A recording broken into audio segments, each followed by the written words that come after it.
오늘부터는 엘리 엘리 라마 사박다니라는 제목으로 말씀을 나누려고 합니다. 우리가 하나님에 대한 그 믿음을 이야기할 때, 우리가 믿음이라고 말할 때 그것에는 두 가지 차원이 있습니다. 이게 굉장히 중요한 거예요. 첫째는 하나님이 행하신 일을 믿는 믿음입니다. 우리가 하나님을 믿는다고 하면 첫 번째 의미는 우리 하나님께서 우리를 위해 행하신 일들을 믿는 그러한 믿음입니다. 여러분, 하나님이 행하신 일들을 우리는 직접 보지는 못했습니다. 그렇죠? 물론 내 삶에 행하신 일들은 우리가 보았지만, 우리가 성경에 기록된 하나님의 일들을 우리가 보지는 못했지만 하나님이 그것을 행하셨다는 것을 믿는 것입니다. 천지 만물을 하나님이 창조하셨습니다. 사람을 하나님께서 지으셨습니다. 홍해 바다를 가르시고, 그렇죠? 오병이어로 5,000명을 배불리 먹이셨습니다. 우리가 성경에 기록된 이러한 일들이 어떤 지어낸 이야기가 아니라 실제로 과거에 하나님께서 행하신 일이라는 것을 우리는 믿는 것입니다. 하나님께서 행하신 가장 큰 일이 뭡니까? 그 아들을 우리에게 주사 십자가에서 우리의 죄를 대속하게 하신 것입니다. 우리가 이것을 믿지 못하면 우리는 하나님을 믿는 사람이 아니죠. 그러나 여러분, 이런 믿음은 귀신도 가지고 있는 믿음이다. 그렇게 성경이 말씀합니다. 야고보서 2장 19절 읽겠습니다. 내가 하나님은 한 분이신 줄을 믿느냐? 잘하는도다. 귀신들도 믿고 떠느니라. 보세요.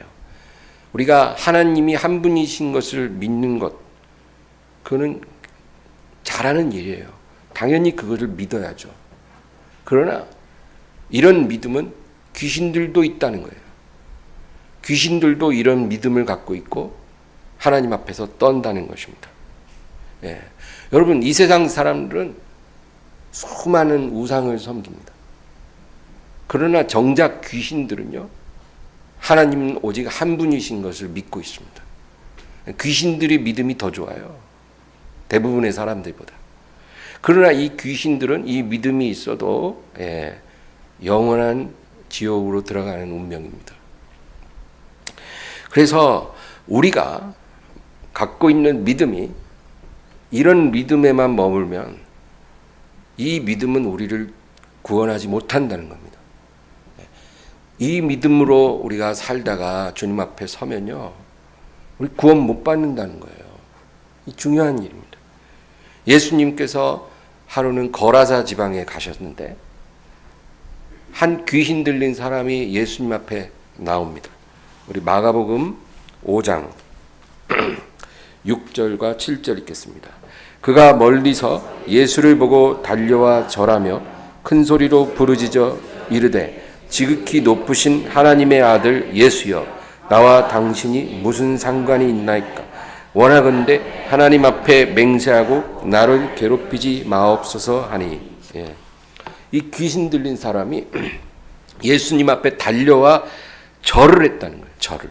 그러니까 우리말로 하면 경배드린 거예요. 예수님 앞에 경배를 드리면서 고백합니다. 지극히 높으신 하나님의 아들 예수요. 야, 그러면 여러분, 이 정도 믿음이면 구원 받아야 되잖아요. 근데 이 사람은 구원받은 사람이 아니에요.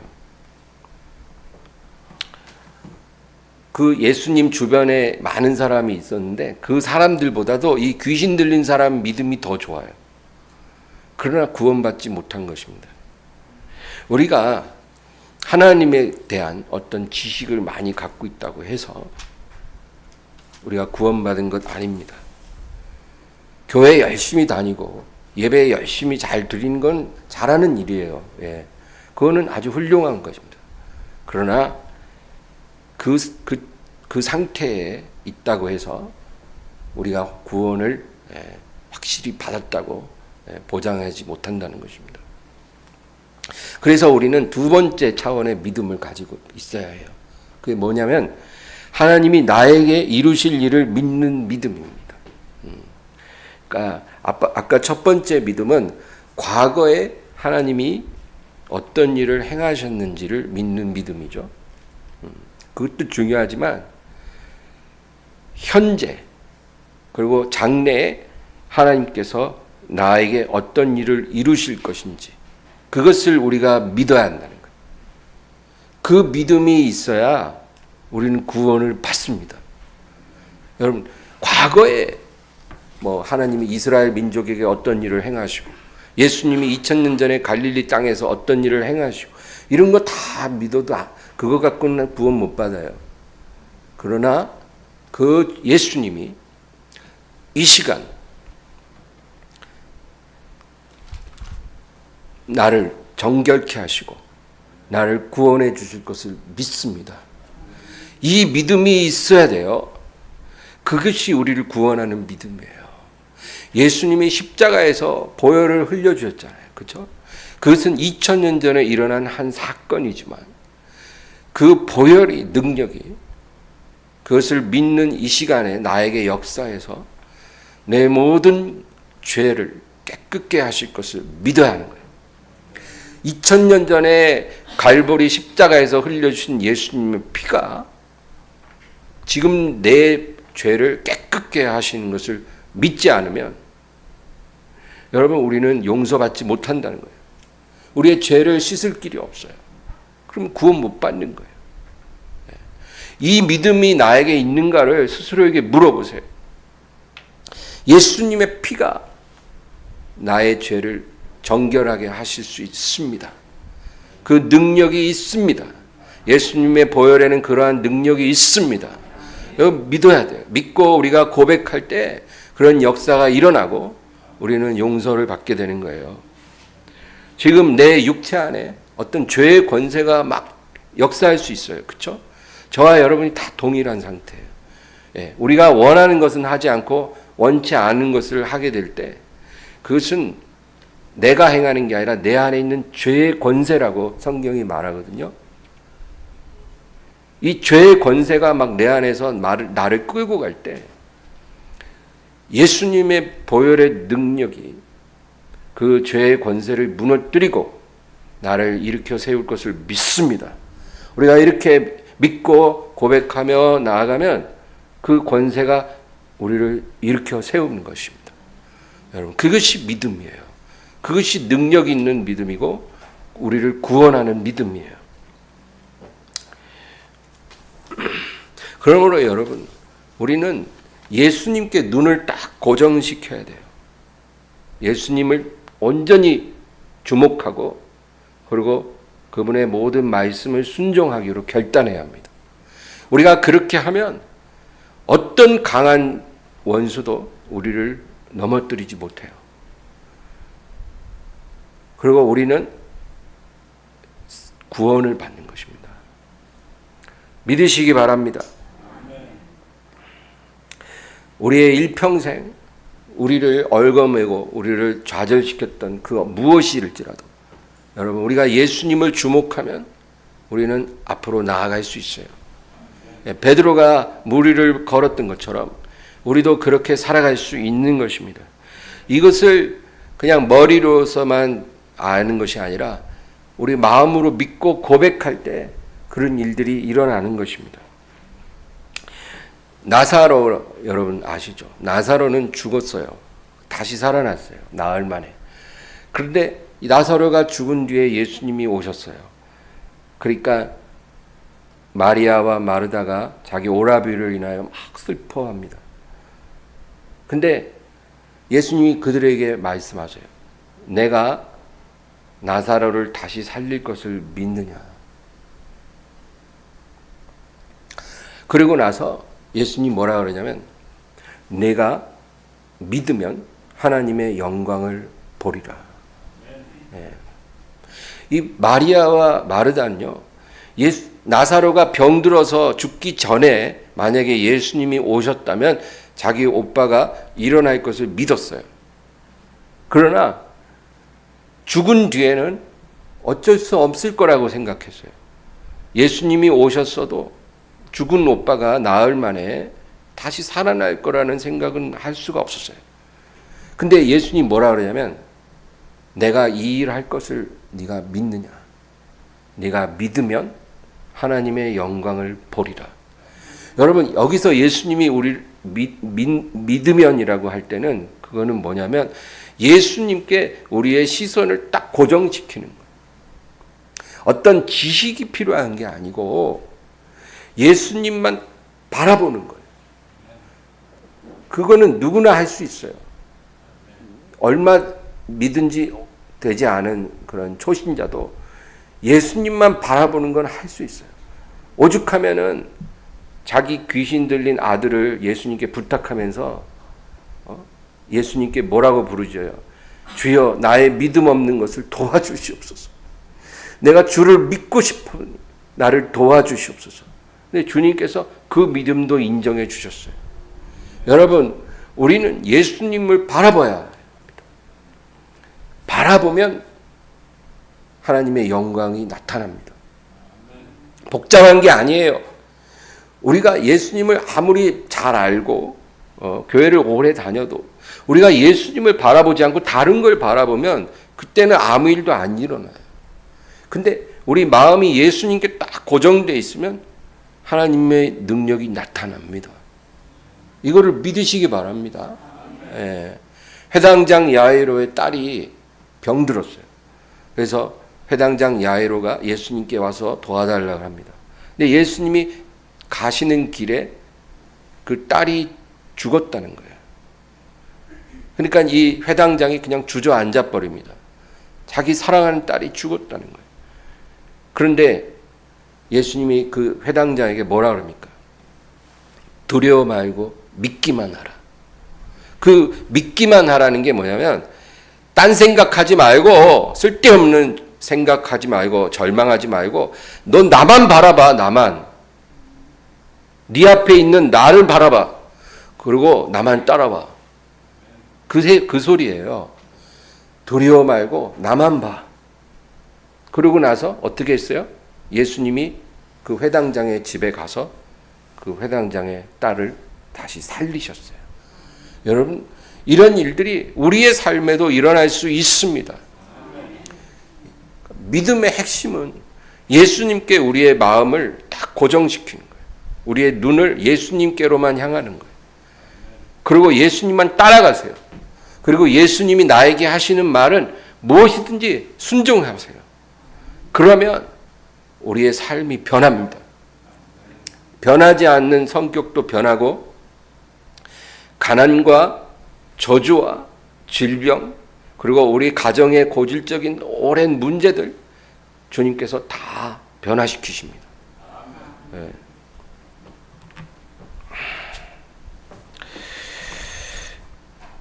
이 믿음이 우리를 구원하는 그 믿음입니다. 근데 많은 크리스찬들이 하나님을 믿는다고 하면서도 나에게 그런 일이 일어날 수 있다는 것을 믿지 않아요.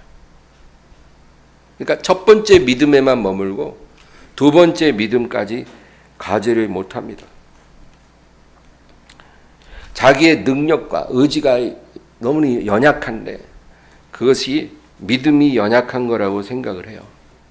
여러분, 우리는 약해요. 누가 강합니까? 저나 여러분이나 도찐 개찐이에요. 한 두 끼만 안 먹으면 배고파서 죽을라 그래요. 똑같아요. 우리는 다 약하단 말이에요. 그 약한 것은 우리가 가진 숙명이에요. 우리가 약한 것이 믿음이 약하다는 말은 아닌 거예요. 근데 사람들은 내가 너무 약하니까 내 믿음이 약하다 그래요. 그래서 나같이 믿음이 약한 사람의 삶에 어떤 하나님의 능력이 나타날 거라고 믿지를 못하는 거예요. 왜? 너무 약하니까 믿음이. 근데 여러분 믿음은요 방금 말한 것처럼 예수님만 바라보는 거예요. 나는 약해도 나는 부족해도 나는 예수님만 바라봅니다. 우리가 그렇게 고백하고 나가면 우리는 믿음에 서 있는 거예요. 그러면 하나님께서 그 일을 이루어 주십니다. 그러니까 막 자기가 강해지려고 그렇게 애쓰지 마시고요. 내 마음과 내 눈이 예수님께 향하지 않고 다른 데로 향할까, 그걸 걱정하세요. 우리가 그것만 제대로 하면 주님이 우리의 삶에 선한 일을 이루시는 것입니다.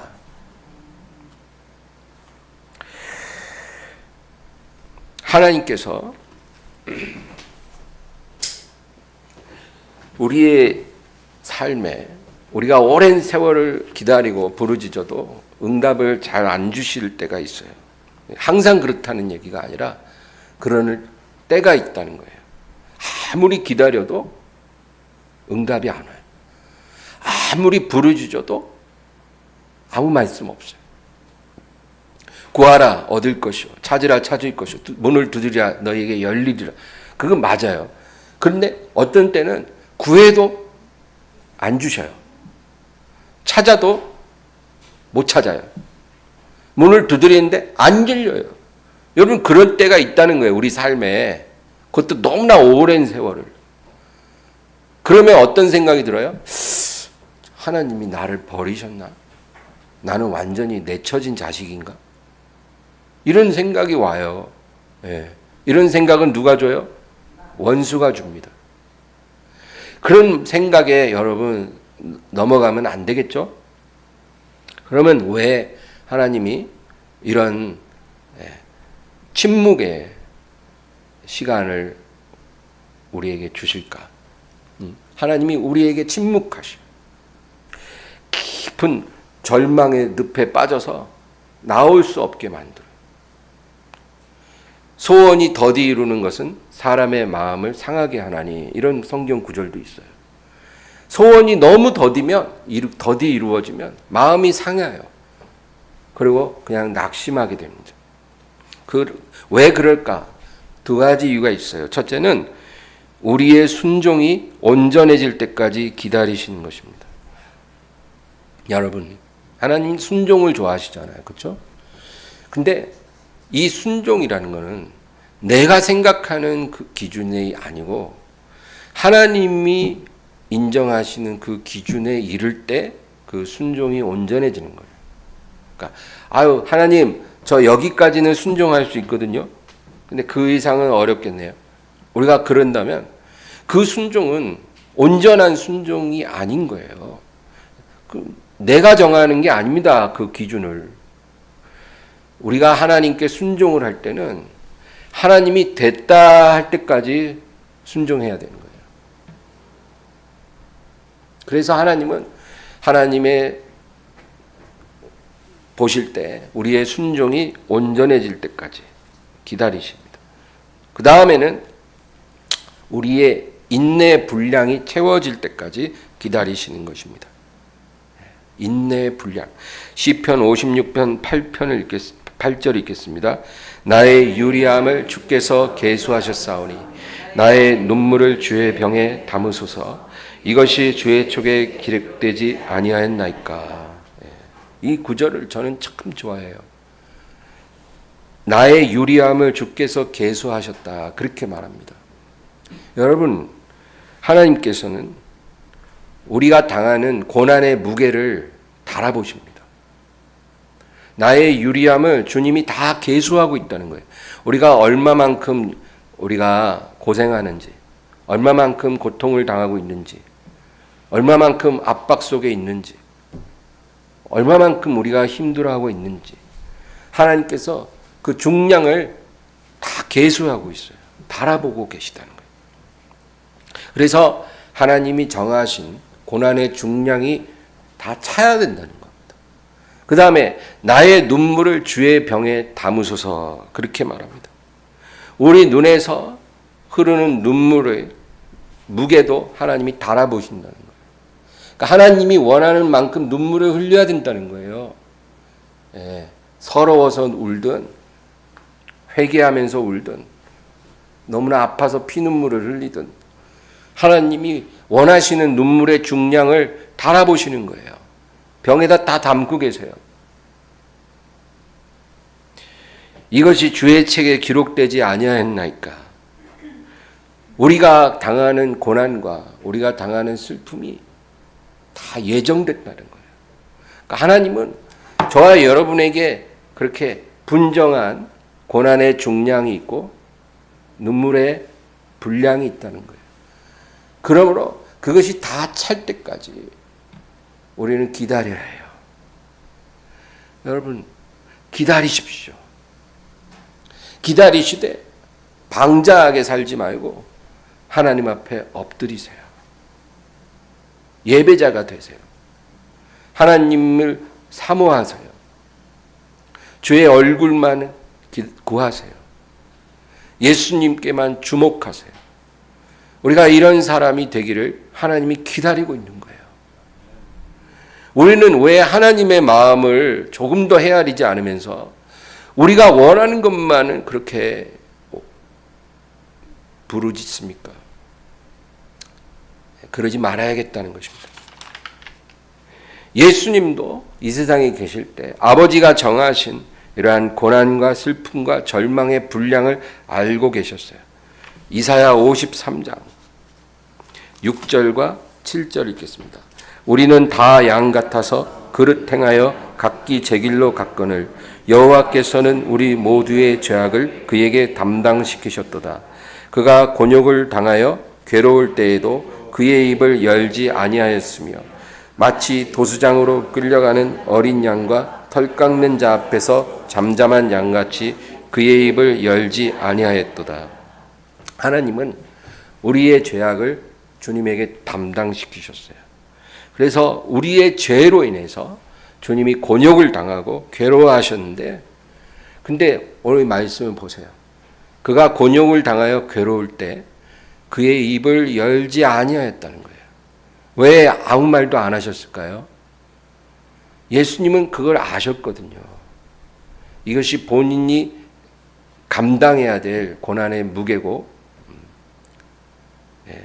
슬픔의 중량이라는 것을 주님은 아셨어요. 그래서 누구에게 하소연할 필요가 없는 거예요. 그냥 입을 닫으시고 그것을 묵묵히 받으신 거예요. 이 고난은 언제 끝나요? 예수님이 십자가에서 운명하실 때 그것은 다 끝난다는 것을 주님은 알고 계셨다는 것입니다. 오늘 본문 말씀 마태복음 27장 45절 46절 우리 다시 한번 읽겠습니다. 제6시로부터 온 땅에 어둠이 임하여 제9시까지 계속되더니 제9시쯤에 예수께서 크게 소리질러 이르시되 엘리 엘리 라마 사박다니 하시니 이는 곧 나의 하나님 어찌하여 나를 버리셨나이까 하는 뜻이라. 예수님은 십자가에 오전 9시에 못 박히셨어요. 그리고 정오쯤에 예수님은 운명하셨어요. 3시간 동안 십자가 위에서 우리를 위해서 그 피를 다 흘려주셨습니다. 그때 예수님께서 뭐라고 부르시냐면 엘리 엘리 라마 사박다니, 나의 하나님 어찌하여 나를 버리셨나이까. 오늘 제가 하나님께서 우리에게 오랜 시간 침묵하시고, 그렇죠? 우리에게 절망의 긴 터널을 허락하실 때가 있다는 거 알죠? 우리 인생에 그런 날이 있습니다. 근데 예수님이 바로 십자가 위에서 그러한 시간을 보내셨어요. 하나님 앞에 버림받았다고 느끼셨습니다.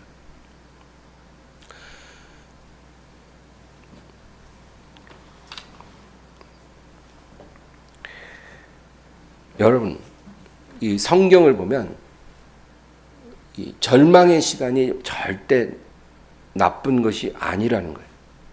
우리가 그걸 깨닫기를 원합니다. 절망의 시간 누가 좋아하겠어요? 그러나 그것은 우리에게 절대로 나쁜 시간이 아닙니다.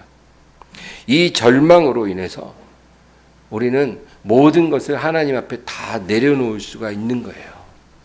그래서 이 시간이 우리에게 좋은 시간이 될 수 있어요. 사람요, 본능적으로 완전한 절망에 이르기 전에는 필사적으로 그것을 이겨보겠다고 노력을 합니다. 예. 어떤 암 환자가 있어요. 그러면 살아보겠다고 할 수 있는 건 다 합니다. 막 병원, 제일 좋은 병원에 가서 치료도 다 받고요. 돈 뭐 아끼지 않아요. 내가 죽으면 끝이니까.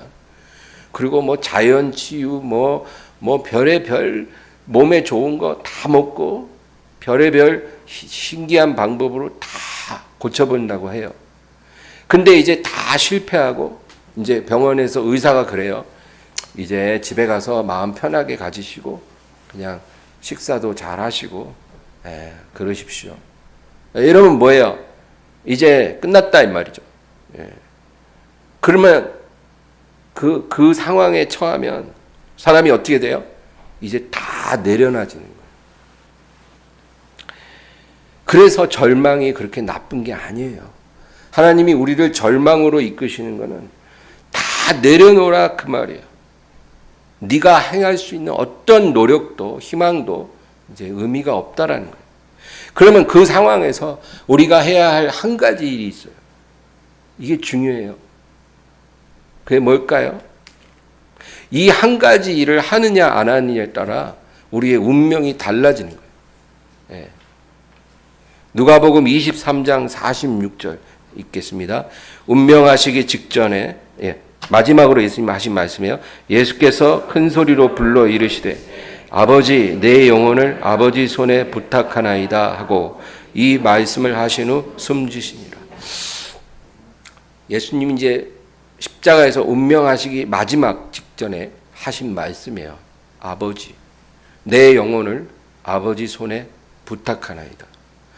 이 말씀을 하시고 숨을 거두셨어요. 여러분, 이게 중요해요. 예수님은 완벽한 절망의 순간, 자기가 할 수 있는 게 아무것도 없는 그 마지막 순간에 큰 소리로 아버지께 고백했어요. 내 영혼을 아버지 손에 부탁하나이다. 그랬더니 아버지께서 어떻게 하셨어요? 예수님의 영혼을 받으시고 그리고 사흘 만에 예수님을 다시 살리셨어요. 예수님이 십자가에 못 박혔을 때 우편에 있던 강도가요, 같이 이제 죽을 때 그 우편 강도가 죽기 전에 마지막으로 고백한 것이 뭐예요? 주여, 당신의 나라가 임하실 때 나를 기억하소서. 그 고백을 하고 숨을 거뒀거든요. 그래서 이 우편 강도는 어떻게 됐어요? 낙원으로 들어갔어요. 그런데 좌편 강도는 그 똑같이 마지막 순간, 절망의 순간에 아무 말도 하지 않았어요. 그 차이예요. 그 두 강도의 삶은 똑같아요. 그리고 운명도 똑같은 것 같아요. 둘 다 십자가에서 비슷한 시간에 숨을 거뒀어요. 근데 우편 강도는 구원을 받았고 좌편 강도는 지옥으로 떨어졌어요. 왜 그렇게 운명이 갈라졌냐면 마지막 절망의 시간에 입술로 무엇을 고백했느냐에 달려있다는 거예요. 예수님도 마지막 운명하시기 전에 내 영혼을 아버지께 부탁합니다.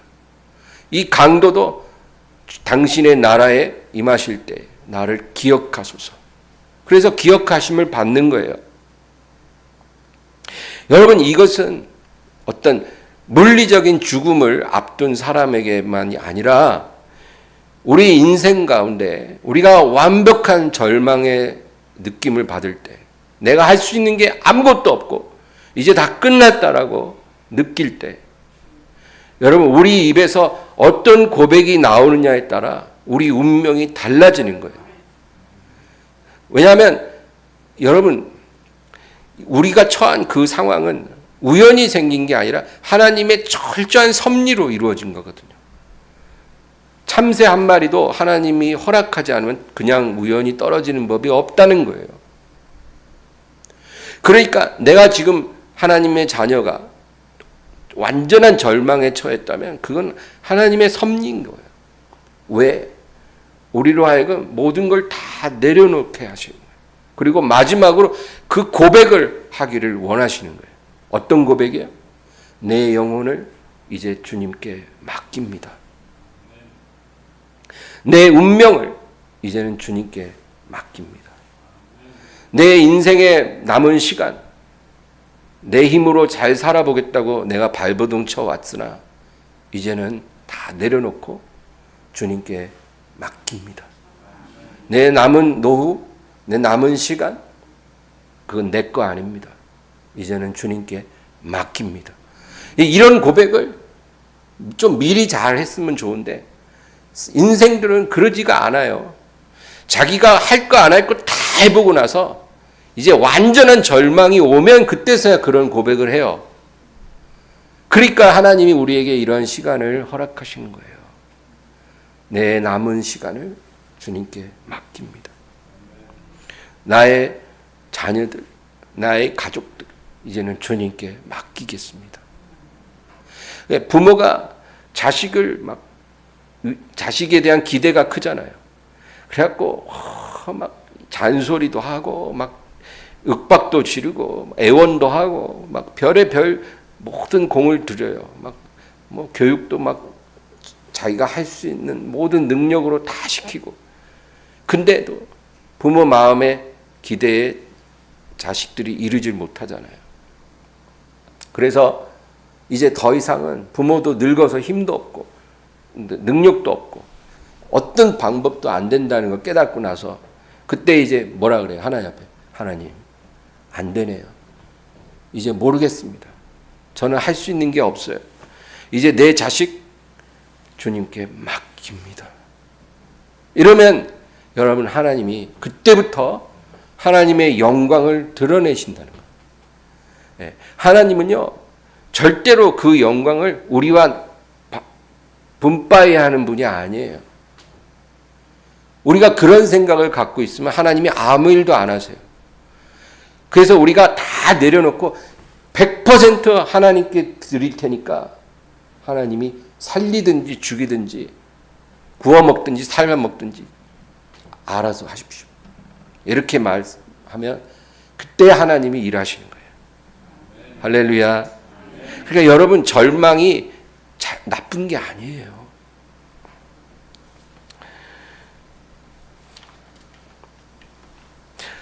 우리가 하나님께 온전히 맡길 때 하나님은 부활을 준비하십니다. 여러분, 이 성경을 보면 이 이스라엘 민족의 역사가 기록되어 있어요. 근데 이 이스라엘 민족의 역사는 2000년입니다. 성경에 기록된 이스라엘의 역사예요. 그러니까 아브라함을 하나님이 부르실 때부터 예수 그리스도가 나실 때까지 그 기간이 2000년이에요. 그러니까 아브라함이 갈대아 우르에서 부름 받을 때가 기원전 2000년이거든요. 그 2000년이 바로 성경에 기록된 이스라엘 민족의 역사예요. 창세기 12장부터 마태복음 1장까지가 바로 2000년간입니다. 그런데 그 2000년 동안 하나님은 끊임없이 선지자들을 보내서 자기 백성에게 말씀을 하셔요. 그런데 그 가운데 하나님이 침묵하시는 기간이 딱 2번이 있어요. 2000년 가운데 2번이 있는데 재미있는 거는 그 2번이 다 기간이 400년씩이라는 거예요. 400년 침묵하시고 또 두 번째 400년 침묵하셔요. 근데 첫 번째 400년은 언제냐면 이스라엘 백성이 애굽에서 종살이 할 때예요. 그때 400년간 하나님은 아무 말도 안 하세요. 두 번째는 이제 마지막 선지자, 구약의 마지막 선지자가 말라기라는 선지자예요. 이 말라기 선지자의 예언이 끝나고 나서 예수님이 나실 때까지가 400년이에요. 그러니까 여러분, 구약 성경 맨 마지막 장 말라기 4장부터 마태복음 1장까지가 페이지로는 한 페이지 차이지만 그 기간이 400년. 하나님께서 그 기간 아무 말씀도 안 하십니다. 그럼 왜 제가 이 얘기를 하냐면, 하나님이 한 민족에게 400년을 침묵했다라는 것은 그 민족의 절망적인 상태가 한계에 도달했다는 거예요. 한 개인에게 한 40년 동안 하나님이 아무 말씀도 응답도 안 주시는 것과 비슷해요. 여러분, 만약에 여러분의 인생에 하나님께 어떤 문제, 고통을 가지고 나가서 부르짖고 기다리는데 40년 동안 응답을 안 해주셨다면 그러면 여러분 완전한 절망의 한계에 도달하는 거죠. 바로 그럴 때 하나님이 이 침묵을 깨고 한 아기를 주셨다는 거예요. 성경에 아기가 탄생한 그 이야기를 아주 자세하게 기록된 게 2번 나와요. 그게 언제예요? 모세가 태어날 때고 그 다음에 예수님이 태어나십니다. 근데 이 두 아기가 태어나는 시점이 이 400년의 침묵이 끝날 때 태어났다는 거예요. 그리고 이 아기가 태어날 때 그 아기를 살해하려고 악한 왕이 무고한 아기들을 많이 살해했다는 거예요. 모세가 날 때도 많은 히브리 사내 아이가 나일강에 그냥 던져져 버렸어요. 예수님이 나실 때도 헤롯 왕이 그 지경의 모든 사내 아이를 다 죽였어요. 그러나 이 약속의 아기는 살아남아서 성장해서 결국 모세는 자기 민족을 구원했고 예수님은 세상의 모든 죄인을 위하여 구원 사역을 이루셨어요. 여러분, 그래서 이 모세의 이야기는 예수님의 어떤 예표예요. 오늘 제가 말씀드리고 싶은 것은 우리 삶에도 이러한 동일한 패턴이 나타난다는 거예요. 긴 절망의 시간이 여러분 있다면 그 시간이 끝날 때 하나님께서는 우리에게 참된 순종의 시간을 허락하십니다. 예. 이 아기가 자라서 하나님께 온전히 순종할 때 구원 역사가 일어났잖아요. 그렇죠? 기나긴 절망의 끝에 순종의 아기가 태어나고 그 아기의 순종으로 인해서 구원이 일어난 것처럼 여러분, 우리 개인의 삶에도 만약에 하나님의 응답이 없는 침묵의 시간이 아주 길고 절망이 깊어졌다면 여러분, 그것은 온전한 순종의 시간이 다가온다는 거예요. 누가 순종해요? 내가 순종하는 거예요. 내가 순종하는 사람으로 변화될 시간이 다가오고 있는 거예요. 그리고 나의 순종을 통해서 하나님이 기뻐 영광 받으시고 우리에게 엄청난 구원의 열매를 주신다는 거예요. 여러분, 이 성경의 예언이 우리 삶에도 일어날 것을 믿으시기 바랍니다. 그냥 과거에 모세 이야기가 이랬고 예수님 이야기가 이랬다. 그거를 우리가 아는 것, 그런 믿음은 우리를 변화시킬 수도 없고 구원할 수도 없지만 이 일이, 이 영적인 이 원리가 내 삶에도 동일하게 일어날 것을 믿습니다. 우리가 이렇게 고백하면 그런 일이 내 삶에 일어나는 것입니다. 여러분, 이 믿음을 갖고 승리하시기 바랍니다. 성경은 그러라고 읽는 거예요. 성경에 있는 그 말씀의 역사가, 하나님의 역사가 내 삶에 동일하게 임하고 내 삶에 하나님의 영광이 나타날 줄로 믿습니다. 이러한 승리를 이루시기를 주의 이름으로 축원합니다. 하나님 아버지, 감사드립니다. 오늘도 주님께 영광 돌리는 귀한 백성들에게 주의 말씀으로 성령으로 역사해 주시옵시고 하나님 아버지, 우리의 입술을 통해서 주님께 고백하게 하소서. 주여, 내 영혼을 받아 주시옵소서. 내 남은 인생을 받아 주시옵소서. 내 모든 눈물을 병에 담으시고 내 유리하는 날을 계수하사 하나님의 영광의 날이 오게 하여 주시옵소서. 이 고백이 있기를 주의 이름으로 축복하며